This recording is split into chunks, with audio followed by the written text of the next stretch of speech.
How's it going, everybody? It's Pilot Family. We are back with another FPL live stream, and today we're going to be taking a look at our Game Week 36 and how we did in that, and we're going to be taking a look ahead at Game Week 37. I was on a free hit this week, did decently well, as you'll see, although my bench is going to have a decent bit of points on it that I probably would have liked, which would have made the week amazing, but some of those players I was never going to start on a free hit. I just had them in there just in case some players did not show up. But all things considered, the free hit was fun. It was definitely interesting to have a bunch of different players in there that I normally wouldn't have in my lineup. And to start the week with a penalty save for Scott Carson was absolutely mental. And then I thought I had completed FPL, and then Alisson ended up scoring a goal, which is nuts if you have Alisson. And yeah, so that's the title of the show. Alisson scores a goal, and I think it's crucial because it means that Liverpool are still going to be, they're going to be even hungrier than before, and could potentially be some serious trouble coming Burnley's way.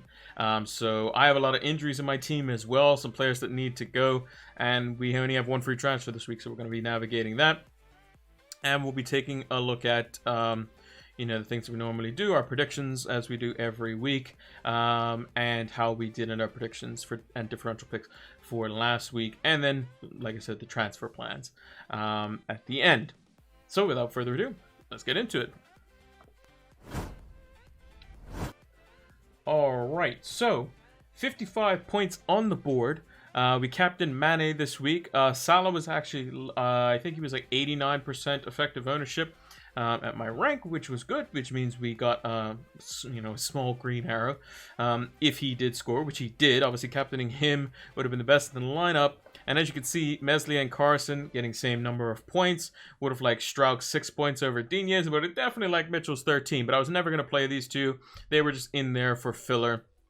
The only other decision that I probably had was Sterling over the likes of Son, which ended up being the same, or Sterling over the likes of Kane as example, because I could have freed up the funds there and put it into Kane. Would have worked out probably a little bit better. But probably I wasn't going to captain Kane. I was always going to captain one of the Liverpool players, just because they have so much to fight for. And if I wasn't going to captain them, I would have captained Calvert-Lewin. So we'll also actually check out, we'll calculate how much my team would have actually got on the free hit versus like what my team would have actually got had I not used the free hit. So we'll have that. We'll do that after the predictions, which will be quite fun to see. But yeah, so 7 points for Carson. I brought him in thinking Man City would keep a clean sheet. They didn't. They conceded 3 goals, but he saved a penalty like the hero that he is. 3.9 million goalkeeper. I think that's probably the second best thing that you can have, apart from maybe your goalkeeper getting an attacking return, or you captain somebody that gets a hat trick. I think those are probably like the 3 main things in FPL that you could possibly get, which is and I got one of them. I have captained somebody that's gotten a hat trick before. I think it was Aguero, or somebody last season. I think I captained them and they got a hat trick. I think it was a hat trick assist, I think, for Aguero, which was quite nice. So maybe just the goalkeeper return. That's the only thing that's left. Hey Mono, how's it going? Hopefully you had a good game week. Interesting this week because there was I thought I would get a bit bigger of a green arrow. I think we only went up 70k places. I think that was mainly just the fact that I had, didn't have Kane, and Captain Mane, who only got an assist. Had I captained, the likes of Salah or Kane, had I had him, I would have been a lot better. 54 points, that's pretty good. 52k overall. Yeah, top 50k is definitely in sight. That would be a good finish. Good finish. I would say probably try to see if you can get into that. Shouldn't be too difficult. Just need to get a green arrow and then a decent sized green arrow and just hold the position. But at this point in the season, getting green arrows is very difficult in itself, unless you have chips, basically. Or you get like a massive differential. So like this week, had I chosen, let's say, Ferran Torres as an example, I would have been way in the money because he got a hat trick. So I would have been in the money there. That would have been Sterling versus Ferran Torres is an 18-point swing. I would have been looking at 73 points, which would have been insane. Angry with Everton and West Ham. Yeah, both games were a bit drab. Both teams failing towards the end of the season.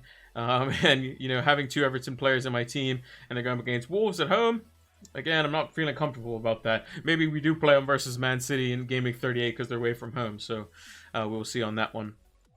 But the highlights of the week was Carson, obviously Trent getting the assist for Alisson's goal, which was nuts. Mane captain, I thought Mane and Salah could definitely had a bit more points between them. Bale, probably a bit fortunate to get the assist, but he didn't look, you know, in and around the game, as it were. Gundogan getting an assist was fine.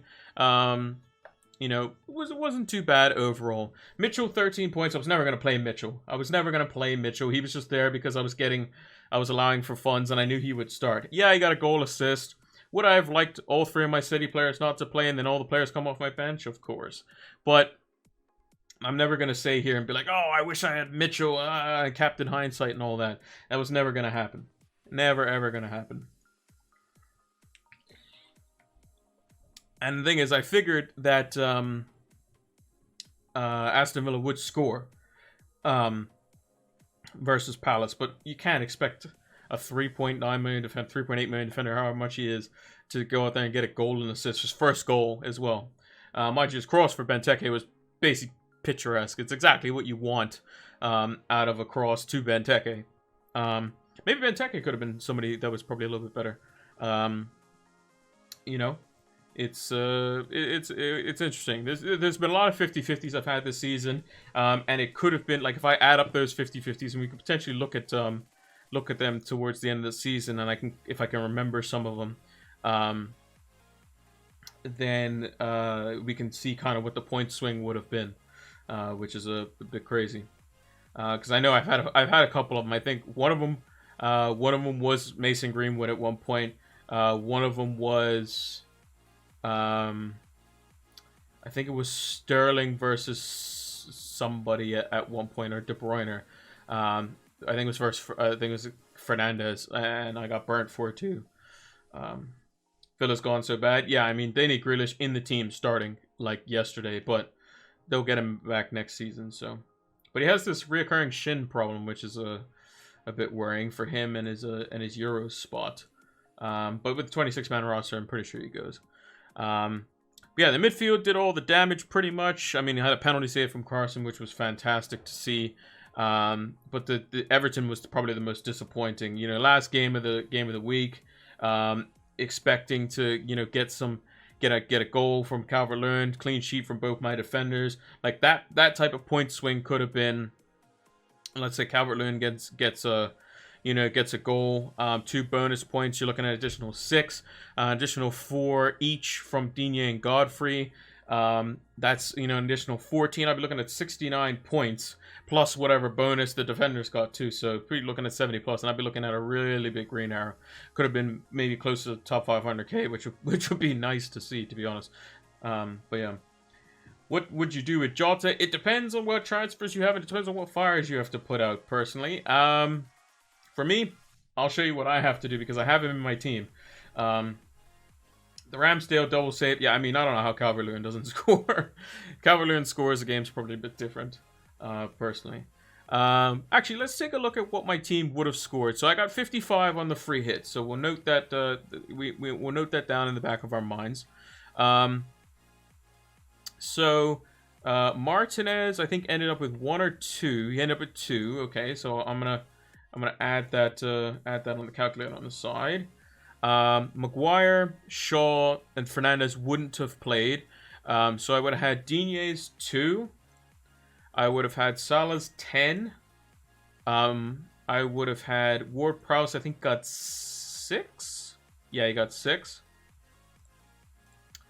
Vardy and Iheanacho didn't play. I would have had Lingard's 2, I want to say. Lingard's 2. Aina got, because I would have played him. Aina would have got 1. Masuaku didn't play. Calvert-Lewin I would have captained. I think I had the armband on Calvert-Lewin. I was definitely considering him, last game of the week, considering going with him. I think I had him for the armband, so he would have only got me 4. So that's 1, 2, 3, 4, 5, 6, 7 players. Jota would have got me a donut because I would have kept him and played him. So that's 0. That's 8. And then I would have probably had to take a -8 to bring in players. Now, the players that I would have probably brought in, I would have taken Vardy out for... I would have probably taken Vardy out for maybe Ings and Iheanacho for Antonio. Antonio I would have definitely brought in, so he would have got me 2. Ings would have only got me 1. And I think I would have taken somebody out for Maguire. I would have probably gone to Trent, which would have got me 6. But that would have been for a -8, which would have been 28 points. So 28 points off of that. It's a 27-point swing. If I had done that, basically. I just had too many problems in my team. with so many players being or like not playing in like hindsight and stuff. But I was definitely gonna keep Jota. I was definitely gonna I was definitely going to bench my United players and that sort of stuff. And I was going to rely on hopefully Masuaku playing, and if he didn't, he didn't. Yeah, it just it definitely was good to free hit this week. Could it have been better? Sure, but 20 plus points is definitely good. And then Trent also had two great chances today too. But I think Mane getting back on side could have been a goal. He also created another chance as well. I think it was for Thiago or Wijnaldum, I can't remember. Like towards the end of the game, they had a few big chances, and then they had to rely on their goalkeeper to score. So, yeah, it was a bit interesting. But yeah, moving on to how we did in our predictions. But yeah, it was a 27-point difference, a 27-point swing. Even if I had captained Salah, I would have only gained an additional 8 points on that, so it would have been a 19-point swing. So, yeah, I think the free hit paid off quite nicely. I think a 20-ish points on a chip is, what you're looking for a good return. So, these are our clean sheet, differential, and predictions for Game Week 36. If you don't know how these work, basically, if you get the exact score right, you get 3 points. If you get the result right, but you don't get the exact score, you get 1 point, and anything else is 0. So since I predicted Man City to win 3-0 over Newcastle, but they won 4-3, I still get 1 point for that. Burnley Leeds was just an absolute drumming. I didn't watch the game, and when I checked my phone when it was full time, it was 4-0. And I was like, oh no, Dallas has probably scored a couple. Bamford's gone nuts. Rafinha's probably done well. Turns out it was only Rafinha that got an assist, and it was all Rodrigo and Harrison, who I believe we had on our differential list not too long ago, Harrison, or one of our differential picks. So he's coming good now. And he's been on like the expected goals and assist tables for a while, and he's a really good player. So yeah, we got that one wrong.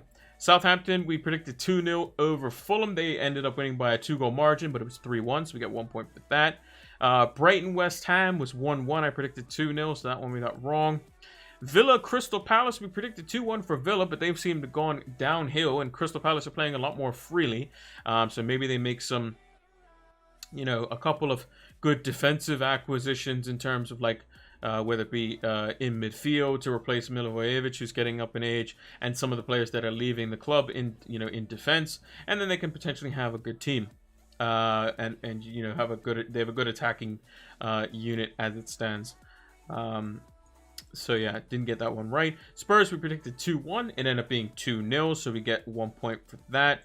West Brom, Liverpool, we predicted 3-1. Liverpool ended up being 2-1 Liverpool, although not in the circumstances that I expected it to happen, so 1 point there. And then Sheffield United, Everton, we got wrong as well. So no correct scores this week, just the 4 points, which isn't ideal. Typically, in a game week, mind you, we got half of in terms of the results right. But typically what we want to do is get at least half of them right prediction wise, and then one exact score right. Clean sheet Everton, that was a no-no. McCarthy did play, but again, nothing there. Mendy did not feature, Mahrez didn't feature, and Ings went off with 1 point. So all of our differential picks were quite bad this week. Probably it explains why, because I picked things that are over 5%, which is differential as classified by the Fantasy Football Scout is 5% or less. So technically we went over and we got punished for it, but that's fine. moving on to the differential picks and stuff for this week. I mean, going into this week coming up, it's a short turnaround game, start on Tuesday, but I'm interested to see what City team plays midweek. I'm also interested to see how things change between Chelsea and Leicester. And Liverpool, they're going to be gunning because they need goals now. They need goals and they need wins, because if they... I'm just going to bring across the Premier League table just quickly here.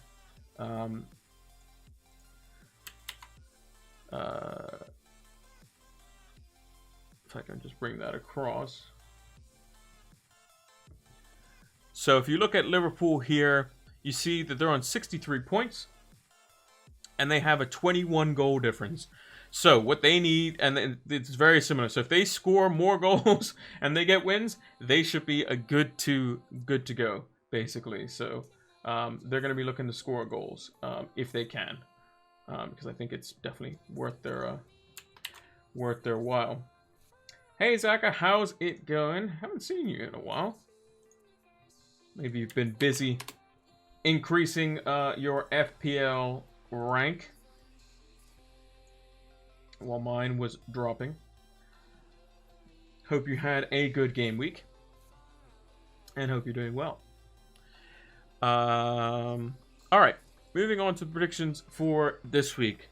So a lot of games are being kicked off at the same time. So this is something that we're going to have to get used to going into next season. It's going to be a bit weird because, this season, pretty much we've been able to watch basically every game because they've all been at a completely separate time. Whereas now we're going to have situations where there's going to be multiple games being played at once. And yeah, that's going to be, we're going to have more FPL points coming into our teams at certain time slots rather than, okay, this one game, oh, my player didn't do well. Oh, well, I'll wait till the next game. Oh, my player did do well. Okay, now I have a green arrow again. Oh, no, Kane just scored 2. Now I have a red arrow or something like that as it goes game by game, whereas this is going to be a little bit different. So it's going to be a big 4 games on Tuesday and 6 on Wednesday. I'm done with FPL. Hopefully next year will be COVID and strikes free. Yeah, I mean, that's true. This season, like, honestly, if you have a good rank this season, I would say, okay, well done. But there's quite a lot of luck involved, I would say. I mean, there's naturally luck involved in the first place because you can technically pick all the best players on paper and, still be unlucky. But I think that, with the, COVID, COVID hitting, like there was a lot of people, I remember there was a lot of people when the Spurs game got called off. I think it was for the double game week. People triple captained that game week, and then the triple captaincy chip just fizzled because they had it on Kane, and their vice captaincy on Son. Like that sort of stuff, you can't really like account for. It's not ideal. It's similar to a game of poker. Well, poker, there's still strategy. There's still definitely strategy involved. Yes, there's variables and that sort of stuff, but you can take calculated risks.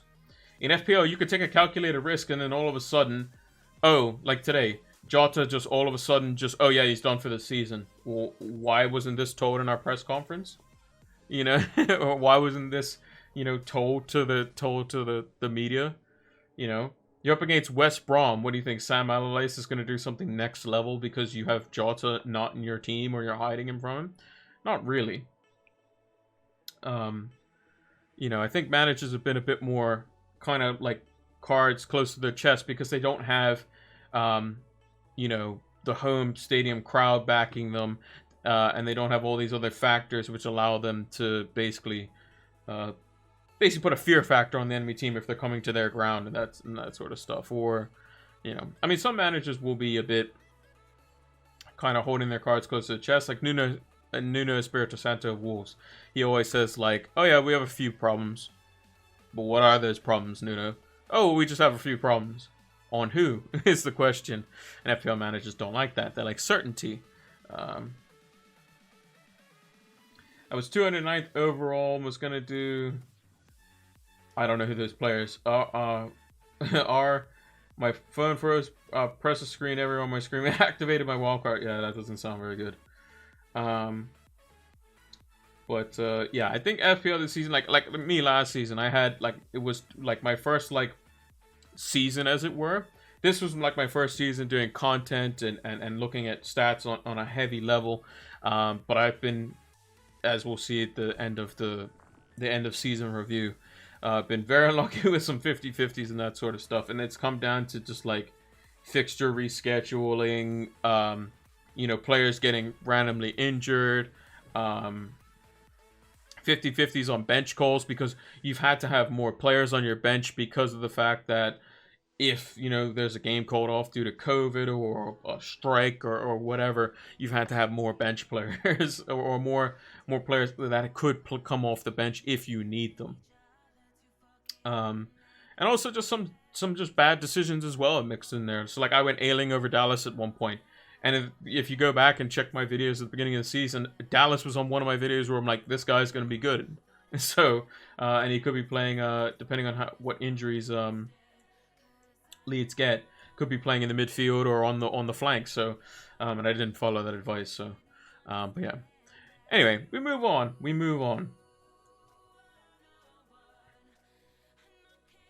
Plan on doing a wild card instead of activating it for. I guess I just had to do the best out of it. I mean, if you accidentally hit a chip, there's not really much you can do. No matter what fantasy league you're playing. My gain in my mini league was from second to first, was on DCL, Lingard, or Antonio, and none returned. Yeah, I mean, that's how it can go. And you think statistically, well, how can 3 of my players not return that I need that are differential? That's basically, if I'm going to go back and check, like, in the season review, which could be just a long stream, where if nobody turns up, I might be talking to myself for the entire time, but that's fine. Because at least I can conceptually go through things and see where I went wrong. And there's going to be a lot of weeks. Where I have players, differential players, so players like even less than 50% owned, effective ownership, that just don't get me points, and all the ones that have 100 or more percent effective ownership, so like Fernandez, Salah, Kane, these sorts of players, they'll score for me, but they don't help. I need the other players to do something when they score so that I can get ahead of the rest. Everything can be so frustrating. Yeah, I think not having the home crowd also doesn't help either. But we'll see, because there's going to be fans back this week. So United, Southampton, Brighton, Chelsea, Everton, Newcastle, Spurs, Crystal Palace, Burnley, and West Brom are all up. By the way, back to FPL. I took a hit for Torres the second time this season. First time versus Palace, 9 points. Now 20 points versus Newcastle. I mean, yeah, so yeah, you have something to be happy about. I mean, if your rank's bad, like my rank's bad, I'm not going to let that get me down. Like last season, I ended up with like 30-something thousand, which is in the top 50k. This season, I think, is going to be an anomaly. There's some people going to be very fortunate. There's some great managers that are doing very, very well still. There are some managers that are doing terribly. It just depends on, you have to get a string of luck, or you get a string of bad luck. And it just seems like when it rains, it pours type of season. Like things like just don't go well repeatedly. Like I've had a lot of captaincy returns this season. I think over 2/3 of my captains have hit on at least an assist or a goal every week, or a clean sheet, or whatever it may be. It's just the rest of my team, the players that I've been bringing in, just don't do anything good. It can happen. Gianni, not higher ranked. Yeah, I mean, it's same with late riser as well. You have Tom Freeman, who's doing, averagely. You have Villaronca. A lot of people in the Great and the Good League are not like doing how well they could have been doing. Ferran Torres was my favorite one game week punt player. Mine's Scott Carson, because he saved the penalty. I don't think I've ever brought in a goalkeeper and they've saved the penalty. Have I had a goalkeeper that saved a penalty? I don't think have I had a goalkeeper that saved the penalty? I'm not sure. But I don't think I've ever brought in a goalkeeper and they've saved I don't think I've brought in somebody and they've immediately scored like a hat trick or something like that that was like a punt player. So like a player that's like really low owned, or like is a one-off, or like I was only going to have him for a couple of weeks, something like that. And Carson's definitely probably my best transfer ever, even though he only scored 7 points. He's probably my best transfer because I brought him in and he saved a penalty. So it's like, you know, talk about a 1 week roll of the dice. But predictions: Man United, Fulham. Man United's got the home advantage. They're going to play their full strength team. They should beat Fulham. I think they're going to win 3-0. I don't think there's any questions about this. They're going to play their full team. They're playing Cavani. They're playing Pogba. They're playing Bruno. They're playing Shaw. They're playing Wan-Bissaka. They're playing Lindelof plus one other center back. It's going to should be quite easy. I should hope. 4-0 United? Yeah, could be. Norwegian goalkeeper called Storvik. Last year, he saved 5 penalties in the last 8 games. He started the season with saving a penalty. Yeah, I mean, there's some keepers that are just like nuts at saving penalty. Like Fabianski at one point, I think he saved like one season where I started at the very end of that PL, which would have been 2 seasons ago. I think he had saved like 3 the season before when I wasn't playing, like at like Swansea or wherever he was, or like he'd just come to West Ham. I can't remember, but he had saved a couple at least. Southampton versus Leeds. This could be quite interesting, but I think Leeds will ultimately win the game. I'm going to go in favor of a 2-1 win for Leeds. I think there'll definitely be goals in this one. I think if you're betting, make sure you're betting responsibly. But I think that the over on this one is probably going to be quite good. It's going to be interesting to see how Leeds cope with Southampton's size in the box for set pieces. Which should be quite interesting. I'm not sure if Romeu is back, but he would definitely be needed if Leeds go full strength. Bamford's looked off it, so I think that up front wise and on set pieces for like aerial threat, I think he's probably the only real threat there. Everyone else in Leeds is fairly small in terms of small as a threat and height as well. A lot of their players are not like freakishly tall, like. Like United has like Scott McTominay, Paul Pogba, Harry Maguire, Cavani is like decently tall and they're very good in the air. Whereas Leeds don't really have very many players like that. You could say like maybe Llorente if he plays, Robin Koch if he plays. Cooper's not the greatest in the air, but he's okay defensively. But again, apart from that, not really too much. Have to go to sleep is actually in the middle of the night and. In Norway, don't know what it's called. Day tomorrow. Some day. Okay, I guess like a Norwegian version of 4th of July. Okay, I was wondering. I was like, what are you saying, Zaka? But yeah, that's fine. Cool. Just glad you could stop in. Glad that you're still that you're doing well and staying safe in these turbulent times. But yeah, I'll put the VOD up on YouTube so you can watch it later if you want. But we'll be back tomorrow as well. Same time, because it's a quick turnaround. So yeah, it's the only time I can do the streams. So yeah.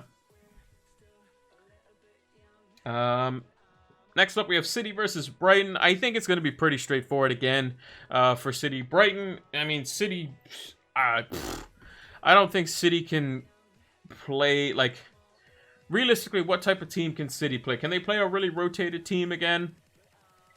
I don't think so. They're going to want to start playing a couple of players. Maybe take them off at 60 minutes. Maybe Foden comes in here. Maybe Mahrez plays as well. I don't think Pep can just be like, oh yeah, you're playing one game versus Everton with the fans, and yeah, that's about it. It's not like, I don't think they can possibly do that. I still think City will win. I think they should probably keep clean sheet because Brighton just are pretty toothless when it comes to scoring goals. The fact that they scored 1 on the break was like basically their only chance realistically versus West Ham. But yeah, it should be fairly comfortable for City. Chelsea versus Leicester. Now this is the game I'm most looking forward to because it's a win and you're almost in, depending on who wins. But if we bring across the Premier League table once again.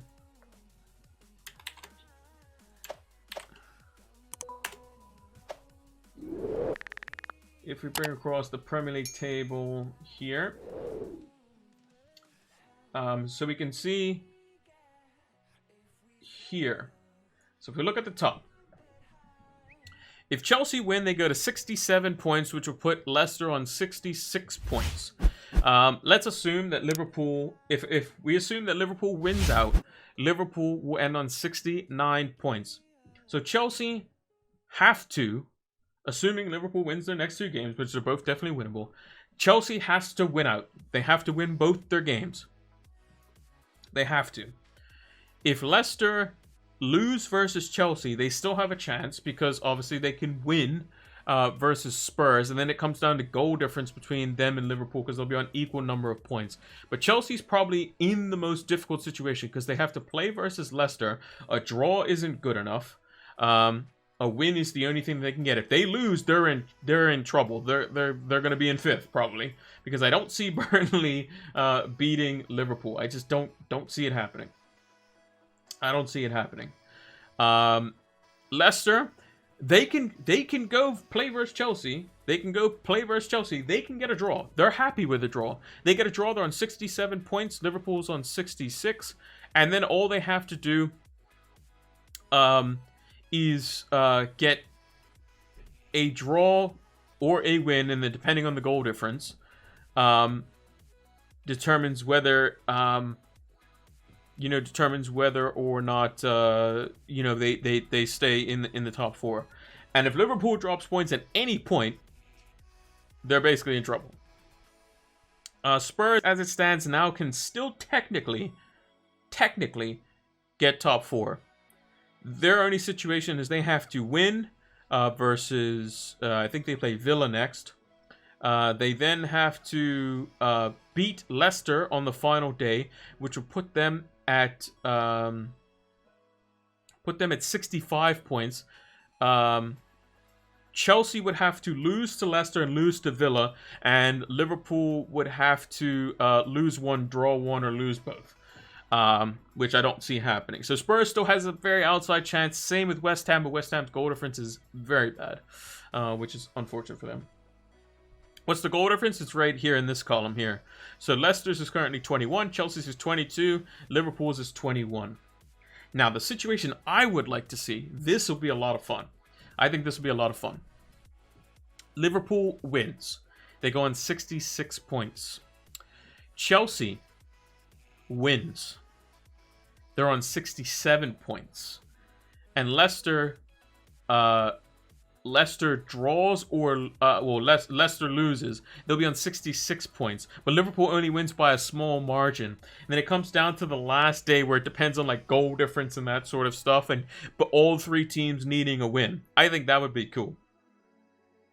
That would be a lot of fun, I think. But yes, it's very tight on goal difference. Very tight on goal difference. Let me scroll back down here to the fixtures. But yeah, I think it's going to definitely be interesting. I think the most logical thing that's probably going to happen is Liverpool wins out. Leicester and Chelsea draw. Leicester then draws to Spurs or beats Spurs, and Chelsea beats Villa. And then it comes down to goal difference. That would be interesting. You wouldn't know also with Liverpool today. Yeah, I mean, yeah, it's and it all depends on what Liverpool do. But I think Liverpool with that, last minute goal, that might just resurge them. Basically, I think that might resurge them. Look like a banker, but they could have lost. I mean, West Brom gives a lot of teams trouble, but I think Burnley's been very open. I think Palace has been very open, and I think those sorts of things can allow for Liverpool to do quite well. But if I had to guess what's going to be the result in this game, I think Leicester will go into this game knowing that if they get a draw out of Chelsea, they won't want to lose this game. They definitely won't want to lose this game, and then they just have to bank that they can win.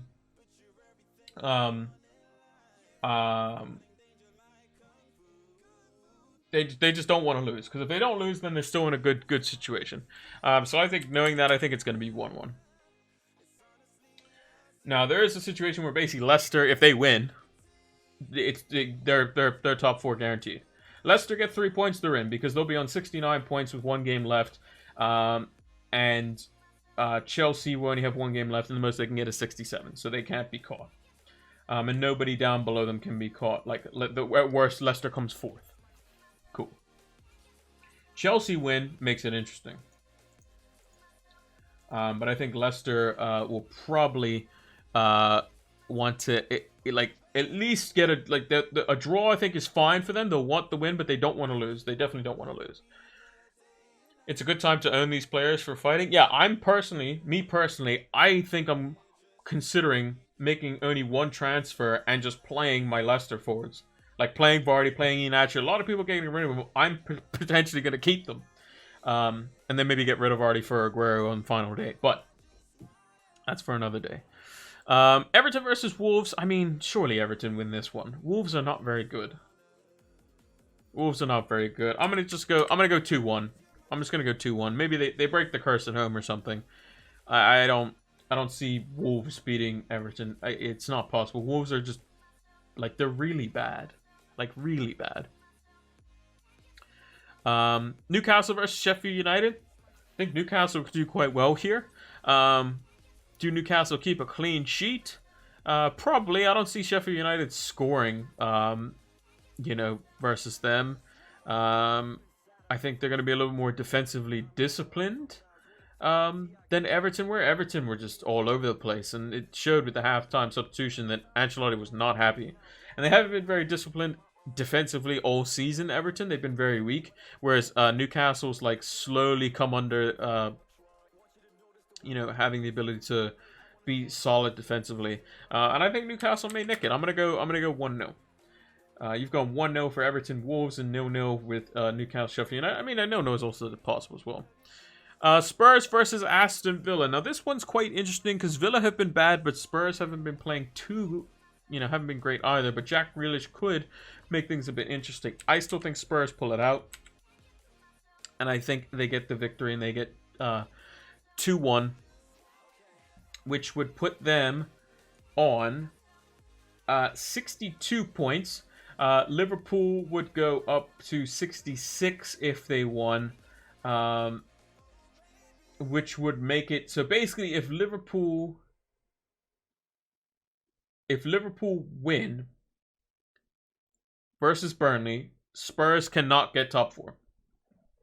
It is mathematically impossible because they'll have 1 game left with Leicester on at least 66 points, and Liverpool will be on 66 points as well, and Spurs would only have 1 game, and the max number of points that they could get is 65. So Spurs fans, you have to hope that Liverpool don't win. Crystal Palace versus Arsenal. I mean, Crystal Palace have been playing quite good, and Arsenal have been just kind of average, to be honest. They currently sit on 55 points. Palace is in 13th on 44 points. Maybe Palace give a good account of themselves. It is at Selhurst Park. I think it is, Palace find it a little bit easier to play away from home. I think both defenses are quite susceptible. I think it's going to be a 1-1 as well. Mono, I agree with you on that one. I think maybe Benteke gets a header or something like that, and then Arsenal probably, nick one on the break or something when Palace try to push a little bit too far forward, with Eze or Zaha or something like that. Burnley versus Liverpool. I think Liverpool will, it'll be a similar performance to the Southampton one. I think I said that for the West Brom one too, but it didn't pan out that way. But I think this one would definitely be a little bit better. Burnley are definitely good on set pieces though, so I think they might score. But I think Liverpool, may get an early goal if Burnley try to push out too much, and then they may extend it. I'm going to go with 2-1 Liverpool. You've gone with 3-1 Mono. I think it could be a similar scoreline. I don't think Liverpool will probably keep a clean sheet, though. West Brom versus West Ham. I mean, West Ham, again, same boat as Spurs. If Liverpool win, they're out of the top 4. However, they can still get themselves in a position to nick one of the Europa League places. A few weeks ago they were looking at like Champions League top 4, and now they've dropped down, and now they're only 3 points ahead of Everton, which is quite interesting. They're only 4 points ahead of Arsenal, which is a bit absurd. But given that the fact that they were considered to be relegation potential at the beginning of the season, they've done quite well for themselves. And I think David Moyes, probably David Moyes or Brendan Rodgers probably deserves Manager of the Year. Me personally, if Leicester get top 4 and they've won the FA Cup, I think if David Moyes gets top 6 and he gets it over the likes of Spurs or Liverpool or whoever, I think Moyes probably gets it, just edges it for me, just because of where they were. But if he doesn't, if he gets like 7th, or they start to dwindle, maybe go to 8th or something like that, I think you could probably give it to Brendan Rodgers. Pep's probably going to get it if they win the Champions League or something as well. So, but yeah, it'd be one of those two for me. You've gone with 1-1 West Brom and West Ham. I think, will West Ham concede? I think West Ham have been looking a lot weaker, but I think they still get the job done, though. I do think they concede. I'm going to go with 2-1 West Ham. In terms of our clean sheet and differential picks, I've gone with Man United to keep clean sheet. They're versus Fulham. They got the fans, and I think it should be quite easy for them. In goal, I've gone with Dubravka, 0.4% owned. If you're looking for a goalkeeper over the next 2 weeks, and you're not happy with Mendy or something like that, you got Dubravka. He plays Sheffield United and Fulham. 2 fantastic games for him, and he does like to make a few saves during the game and could be quite good. Victor Lindelof, 1.8% owned, is probably going to start. United's probably going to play their best lineup. I expect them to play both games for the run it. Maybe not Wolves, but definitely Fulham he's going to play. I think he's 4.8 million. He's 1.8% owned. I think United keep a clean sheet, and I think he could be good value. St. Maximin, I think he's basically their talisman. If somebody's going to score, it's probably going to be him, linking up with maybe Joelinton or however you want to pronounce his name. But I think St. Maximin's their talisman, and he's 5.1 million. So you can downgrade Jota, get a little bit of funds there, and upgrade one of your defenders to the likes of a Trent or somebody like that if you don't have them.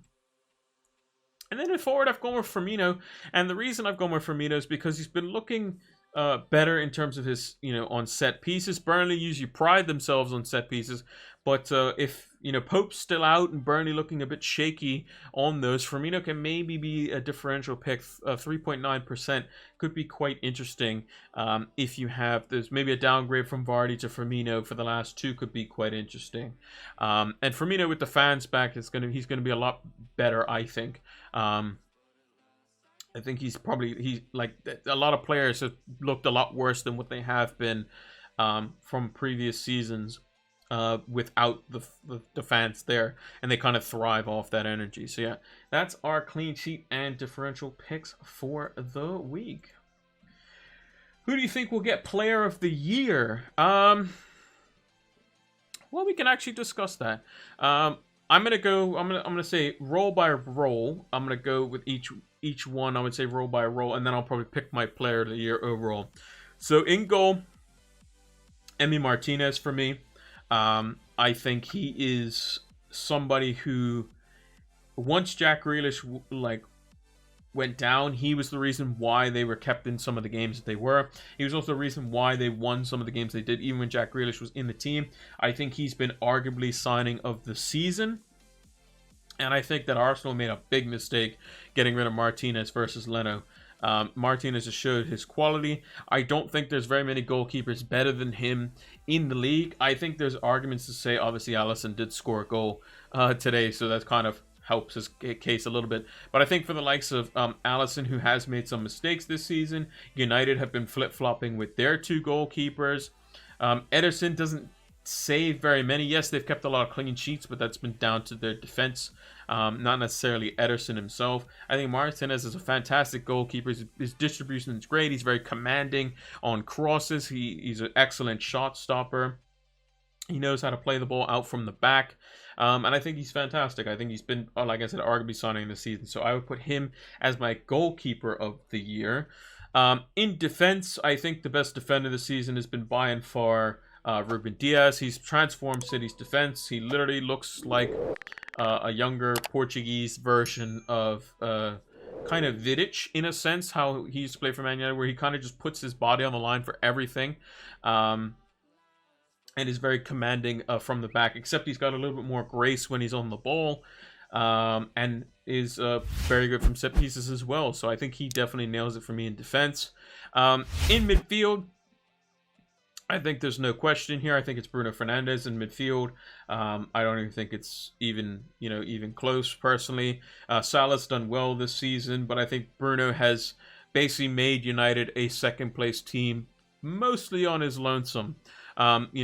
People say, oh yeah, scoring penalties is very easy and that sort of stuff, but I think he's so good on penalties, and his leadership qualities are just so good. And the reason why, Solskjaer wouldn't have been in a job had we not got Fernandes after the defeat to Burnley back in January of 2020. And I think he's just gone leaps and bounds from there. And I think he's going to, when Maguire's not on the pitch, he's the captain without the armband, as it were. And I think he's the straw that stirs the drink. And I think if you're going to pick somebody, I think he's definitely up there in the conversation for Player of the Year. And then for forwards, it's got to be Harry Kane, surely. Harry Kane has one of his best seasons. He's tied for the Golden Boot at the moment. He's up there with, I think it's tied for or close to the most assists in the league. And is England's captain and will be captaining them going into the Euros. And he's kind of managed his injuries a little bit. Even on their Jose Mourinho team, which typically isn't very attacking, he's transformed himself into a playmaker, which is something we didn't even conceive when he was, under the Pochettino reign at Spurs. I think he's been absolutely fantastic this season. Gerrard and Lampard scored pens too. Yeah, I mean that's definitely the case as well. I also think it's like Fernandes needs like one more goal contribution than any. He's broken Lampard's single season record for like most goal contributions or something like that, which is crazy for his first full season at United. And I think he's just been fantastic. So for me personally, if I was doing it from a situation like a non-biased situation, and I was looking at all things encompassing that isn't FPL, it's just in general the Premier League. Me personally, I would say Ruben Diaz, mainly because City's defense was all over the place at points last season, which caused them to basically drop points when they shouldn't have. Ruben Diaz has come in and basically made them look almost impossible, even in the Champions League as well, to basically break down. He's obviously struck up a partnership with John Stones, which is just unrivaled, as it were. Two great ball-playing centre-backs who are both good in the air, that very rarely make mistakes. You can see them like high-fiving and fist-bumping and that sort of stuff, and just like cheering when they like make a block and that sort of stuff, and they're amped up for it, which, that type of energy spreads to the rest of the team. So for me, I would think probably Ruben Diaz, but I think Fernandes, if they're going for more of like the highlight reel type of player, I think they could end up picking Fernandes, but I think it's close. I think Diaz, Fernandes, and Kane are all definitely up there for Player of the Year in my eyes. I think signing of the year, though, in terms of impact across the whole season, in terms of if you remove this player, how good would the team still be? If you remove Martinez from Aston Villa, I think Aston Villa could potentially be close to the relegation zone. Like, a lot closer than what they would have liked. If you take Diaz out of City, they probably still come first. Let's be honest. They probably still come first. Maybe it's a little bit closer, but they probably still come first with the other team's deficiencies, with Lampard being sacked from Chelsea and Tuchel coming in partway through the season, with Liverpool's injury woes, with Arsenal being as bad as they are, with Spurs again sacking Mourinho, with Ole and slowly progressing the team, but still not quite there yet, still a few signings away. I think they still end up winning the league just by default. even without Diaz. I think Diaz has just made that league so assured. I think it's their European success where Diaz can be seen to be quite the leader, and kind of sure that up for them. For me, it's Bruno hands down, but you never know. Yeah, it depends. Like, sometimes they always go with, like, oh, well, this player was on the best team, so therefore he's the best player type of thing. And I think that's what they might go with Diaz. I don't think it should be Gundogan, because I think Gundogan, yes, he had a very good patch. I think for 2/3 of the season he's been good. So, there is arguments there for him, but I don't think the longevity is necessarily there in terms of across, like, the whole season. But yeah, for me, I would say, obviously, I would love it to be Bruno. I think it's also, I think if you picked Diaz, Bruno, or Kane, I think there's no arguments on all three of them. You can't be like, oh, well, they clearly, definitely don't deserve it. You could say that. There's merits to say, yes, this player should have definitely won. They won the Player of the Year award. Now, if you're talking about, oh yeah, we're gonna give it to, I'll just use somebody on my team as example, Ward-Prowse. You can be like, well, you can tell that's definitely not the case, like, type of thing. With those three, Diaz, Fernandes, and Kane, they've all been basically like kind of the stalwarts of their team and the reasons why their team is doing well. Do you think United will open the checkbook? If they don't want people throwing bricks through their house, yeah, probably. But we'll wait and see. Anyway, we're on a bit of a tangent there. But yeah, we got, this is my team. We have some flags currently that we need to deal with. Masuaku is a cheap defender. Don't necessarily want to get rid of him. Maybe he plays on the last day of the season versus Southampton, so you might want to keep him potentially. Jota is done for the season. That came out today, as is Maguire. Maguire may be back for the Euros, but again, not the Euros. Well, yeah, maybe the Euros, but also the Europa League final, maybe. But they don't really help me. So as it stands now, I'm going to put Iheanacho back in. What I'm going to do is I'm going to put left footer Iheanacho. I have to switch with the defender, don't I? Switch with the defender.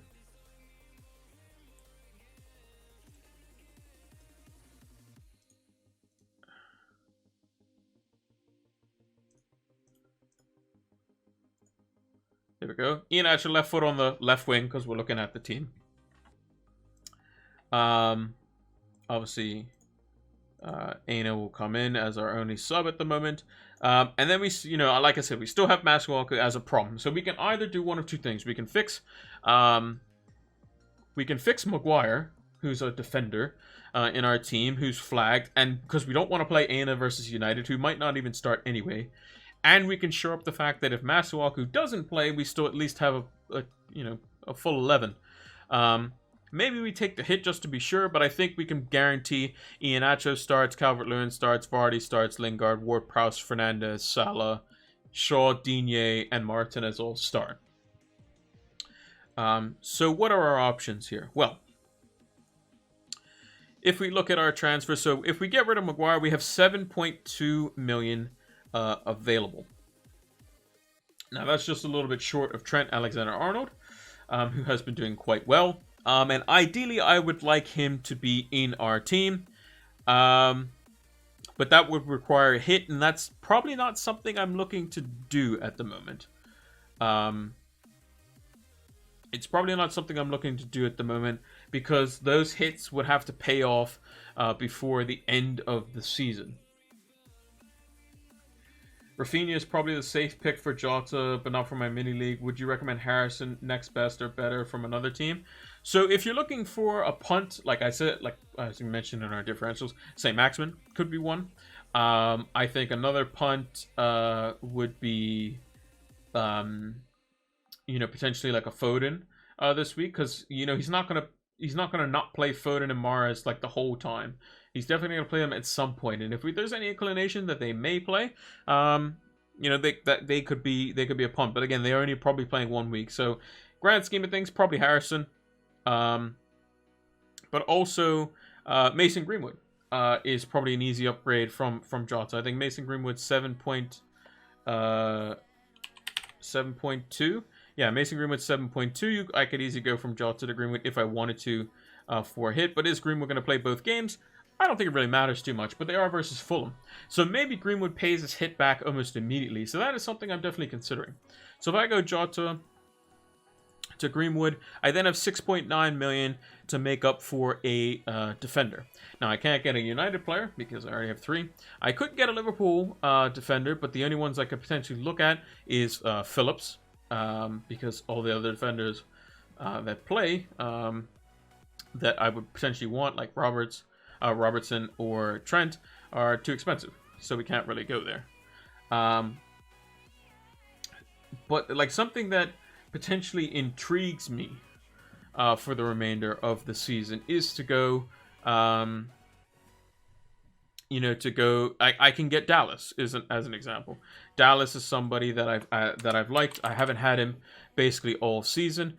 His last 2 fixtures are Southampton away and West Brom at home. Yeah, he goes up against Ward-Prowse, but I would just have to hope that that I could potentially get some type of attacking return from him.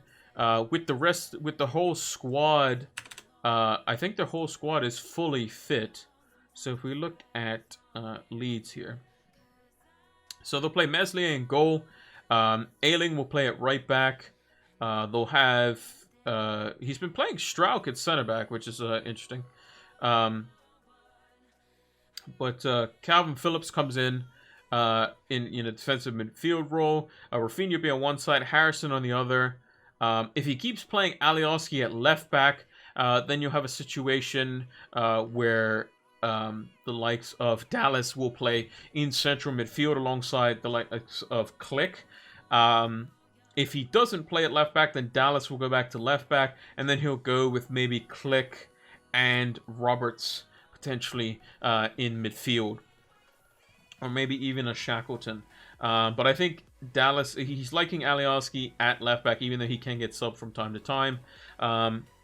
So I think Dallas is quite a good pick. And I can also easily just do that if I wanted to. If I just wanted to do just Dallas, and then play, I'll have 11 starters, as it were, basically.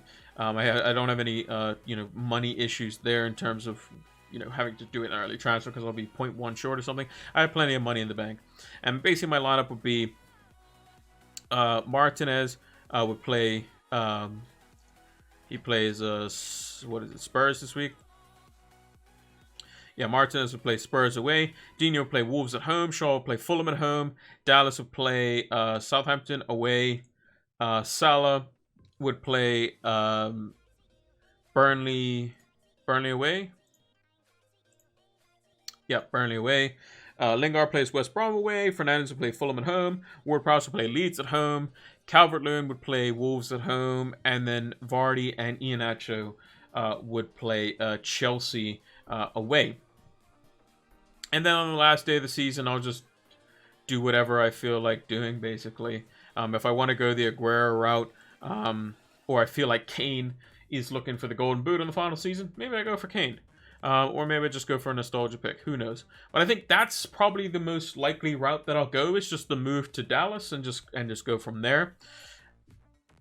For Jota, for a hit, Greenwood for me would have to basically score almost immediately, and he would have to start versus Fulham, which is definitely possible.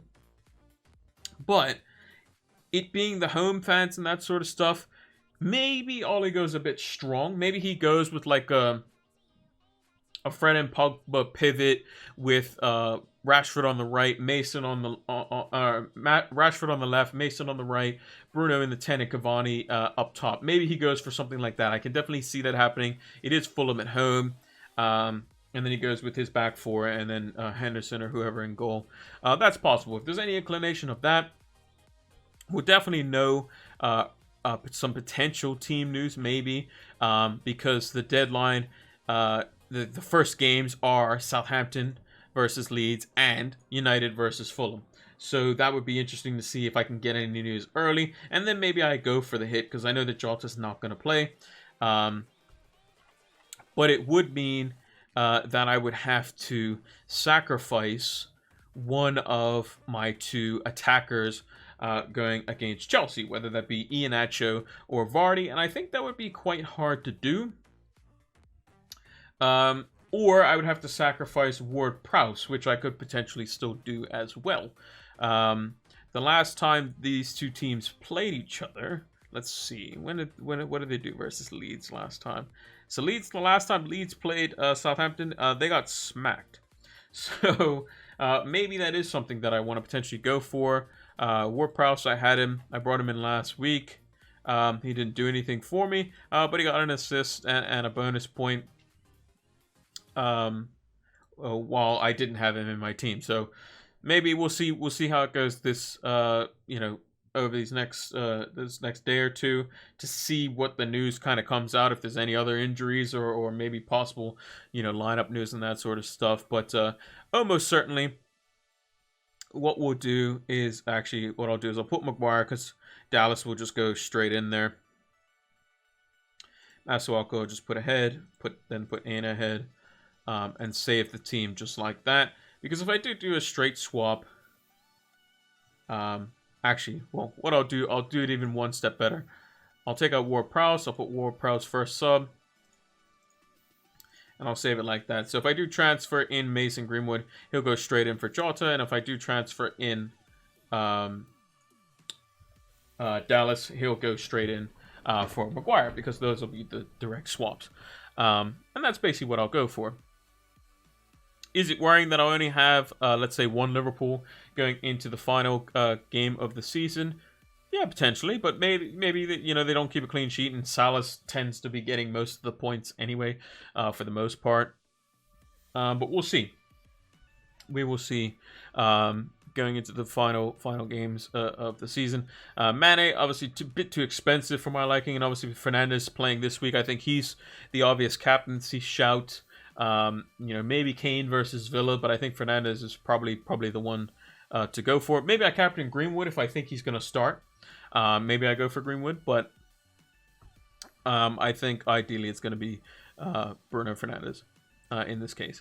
But yeah, that's the team as it stands, so we'll just run through it one more time. So Martinez in goal, Maguire, Digne, Shaw, Salah with the vice captaincy, Fernandes with the captaincy, Jota, Lingard, Vardy, Calvert-Lewin, and Iheanacho with Ward-Prowse, Masuaku on the bench with Areola as the backup goalkeeper. And the likely transfer is going to be Maguire out for Dallas, and then maybe I'll consider Greenwood in for Jota for a hit. In terms of their, if we're looking at their ownerships, Dallas is fairly decently owned. Greenwood is also probably going to be up there as well now, at least. Greenwood. Oh, he's only 9.4% owned. But yeah, if it follows any track, he's definitely going to probably start the next game, which would be quite good. I think that would be quite nice for him. And I think what he'll do is he'll probably start this game versus Fulham. He'll start versus Wolves, and then our best team probably doesn't start him in the game versus Villarreal. I think that may be where the trend. So maybe he gets 2 games, which would be quite nice. So maybe it is worth the hit for him there. Just before we sign off, I'm just going to check the price changes, if there are any that are looking like it.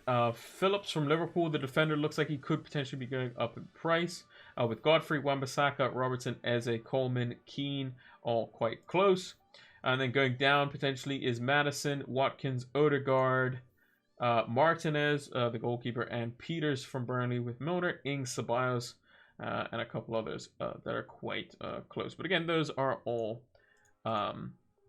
predictions. So yeah. All right, that's going to do it for this one. So let's move over to the big screen. So yeah, that's gonna do it for this stream, our Game Week 37 preview stream. It is a quick turnaround with the 6 p.m. UK time kickoffs on Tuesday. Bunch of fixtures on Tuesday and a bunch of fixtures on the Wednesday, and then all of them to count for all the marbles in Game Week 38 on the Sunday, which we'll be doing a deadline stream for. We're gonna be doing a deadline stream tomorrow. We'll discuss more maybe captaincy options and that sort of stuff. For tomorrow, because I won't be able to do any videos realistically before the deadline. And then yeah, we'll probably have a video or we'll have a preview stream. We'll probably have nothing, maybe a video on Tuesday, stream on Wednesday, nothing on Thursday, or maybe something on Thursday, something on Friday, nothing on Saturday, stream on Sunday. Something like that. We will see. But yeah. Thanks for watching. If you haven't done so already, give us a follow, give us a share, give us a like, give us a subscribe. That's a hard word to say, but you should definitely do it because it's quite important. We want to see if we can hit 1,500 subscribers by the end of the season. Subscriber. There we go. And you think I would know it by now. But yeah, maybe it's just because the end of the season's winding down, and I've said it so many times. But yeah, we definitely do appreciate your help on that front. And we will be doing stuff in the off season, so make sure to check us out for that. Follow us over on Twitter, like I said, here on Twitch, where we do our preview and deadline streams. We'll be back tomorrow, same time, 7 p.m. EST. There'll be a pinned comment on the VOD for this video down below, so make sure to check it out. Thanks for watching, and until the next one, take care.